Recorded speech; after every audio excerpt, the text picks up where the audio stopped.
In part 1, we discussed the ways in which the physical can interrupt a self. Then, in part 2, we investigated the success and limitations of neural mapping and their influence over the modern interpretation of self. And now, part 3 will round out these ideas by considering how they shape our existential need for an eternal self. Good morrow, fellow humans. My name is Sean and I am obsessed with infinity. So join me as I attempt to unpick the infinities of what is.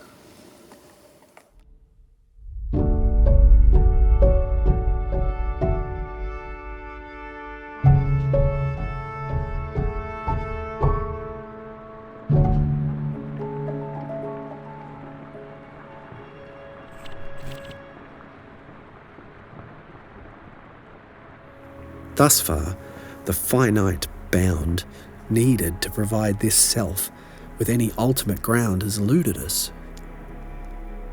As said, a snapshot of parts is not enough to fully explain the phenomenon. So even if we were able to successfully land the digital representation of self, whatever its nature, it's clear that its identity must be fluid, with the same laws of plasticity and change that are inherent in all physical systems. But where then does this theory of self leave the once globally accepted concept of an eternal self? What it seems is that we have the ability to experience reality through many eyes in one lifetime, due to a continuous complexification of the universe, which, again, never finds any state of totality. As our species emerged in non-digital increments in response to an ever-changing environment, so did this self.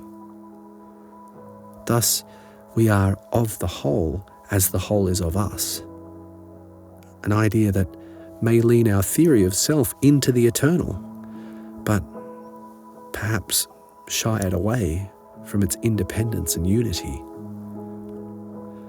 Due to archetypal structures of our evolution, we are each born capable of assimilating into our environment via our tendency toward specialization, a perfect scenario for any finite entity. If the mind did have the ability to live on into eternity in some version of mind that forewent the inevitable deterioration process, it would soon prove clear that this once useful trait of specialization would inevitably be its downfall.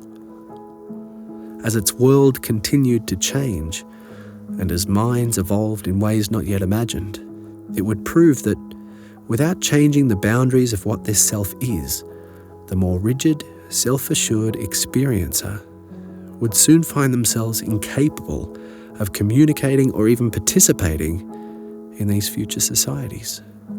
Let me offer an example of what I mean here.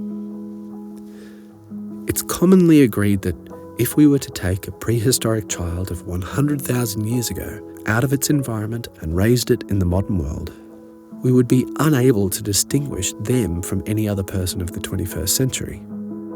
However, if we travel any further back in time, we would begin to recognize our species' evolutionary limits, those key differences that make us human and our more ancient ancestors not human. So in the case of an eternal mind, perhaps at first an individual could learn the ways of their future society, acquiring a level of mental development twice that between a child and adult. But eventually, without external intervention, and importantly, without changing what we identify as the self, the division would become insurmountable. Because what the human mind provides for is a lifetime, not an eternity. Any suggestion of an experience outside of these parameters requires a continuation of change that, if given enough time, would inevitably lead to an entity that shares little more than a name with the you of now. This and a false belief of selfhood. Either change is an endless attribute of all entities, thus leaving finitely bound concepts like selves little more than temporary subjective frames, or selves end. And thus far, in regards to the latter, no such ultimate end or finite boundary can be identified.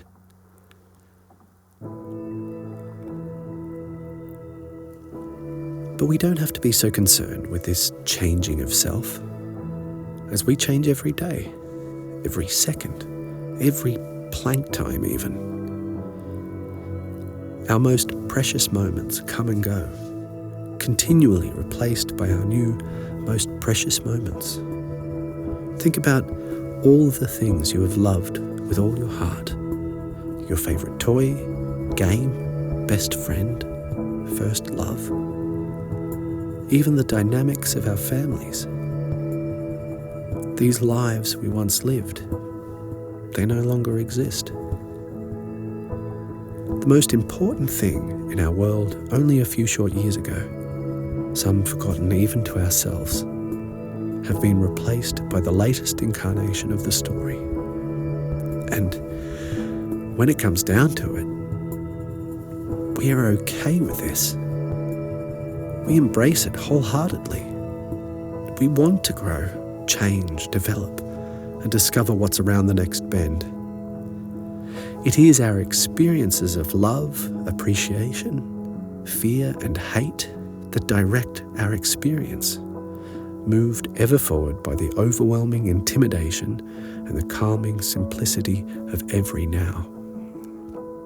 The unsettled desire and the contented satisfaction that blend to form our every moment, defining our path from one story to the next, explainable in some ways by the correlated physical events occurring at the microscopic level of the brain, and yet so much more on an emotional level of experience.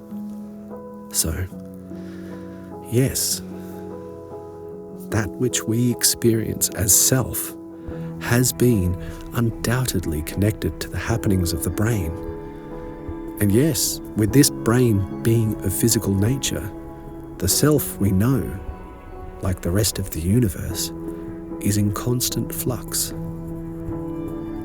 But born of this flux, whatever its ultimate nature, comes the idea, the experience, the knowledge of self, one ever-changing, and one that we have the privilege of experiencing moment to moment.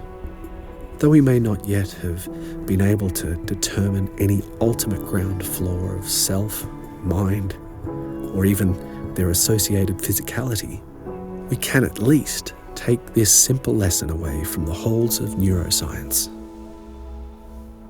that all is connected in movement. That selves don't sit static above the world, but rather are a reflection of it.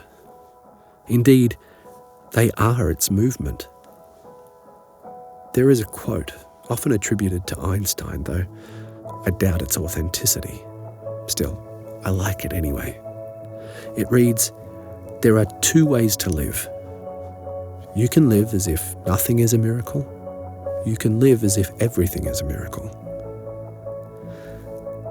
Now, this might be easy to say from the privileged position of someone not living in a war-torn country or a part of the world that the rest has forgotten. But this is the point. Miracles don't happen to the self from a place on high that is other, as all is connected. Thus, the emergence of self, mind, body, or any other version of form in whatever frame they might be considered, are equally the miraculous. Everything is a miracle. But before we get too carried away with patting ourselves on the back for recognizing the obvious, let me point out that I have been far from clear as to what a miracle actually is. Miracle comes from the Latin miraculum, which simply means object of wonder. And thus far, objects of wonder are all we can confidently claim to have found, as the mirage of final boundaries is still ever present. Perhaps we have brought some clarity to the ancient question, are we the brain? But the final answer still seems uncertain, as we can now ask, are we the algorithm, the physical connections of synapses? Or are we the emergent idea, the spaces between the physical and, perhaps in some way, a thing all to itself?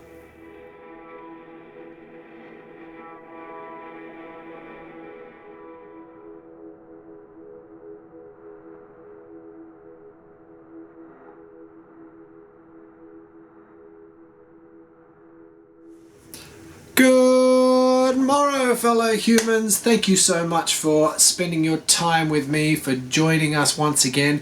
If you would like to jump ahead to the very next chapter, well, you can do so by clicking this link that will be here as soon as the chapter goes live, or if you want to take yourself back to the start of the story and catch up to discover where we're at, you can do so by clicking this link. Otherwise, much love, and I hope you all have a wonderful, wonderful week. See you later. Bye.